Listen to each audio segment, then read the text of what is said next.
How to fix Noritz water heater with no hot water. First, make sure the unit has power. The display should be lit. If it's completely blank, check the outlet and breaker first. Step 2. Open the hot water fully. Noritz tankless heaters need enough water flow to ignite. Test with a sink or bathtub by opening hot all the way. Don't mix hot and cold during the test. Step 3. Check the water shutoff valves. Both the cold water inlet and hot water outlet valves should be fully open. A closed valve can prevent proper flow. Step 4. Check the gas valve. Make sure the gas shutoff lever is parallel with the pipe, which is the open position. If other gas appliances also don't work, the gas supply may be the issue. Step 5. Clean the inlet water filter.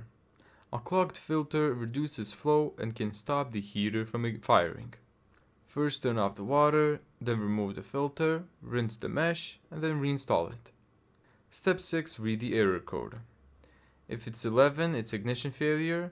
If it's 90, it's combustion or ventilation issue. Step 7. Inspect the outside vent. Leaves, snow, or nests can block the intake and exhaust and stop heating. Remove only obvious debris. Don't disassemble the vent. Thank you so much for watching this video. If you found this tutorial helpful, make sure to give it a thumbs up and subscribe. And as always, see you in the next video.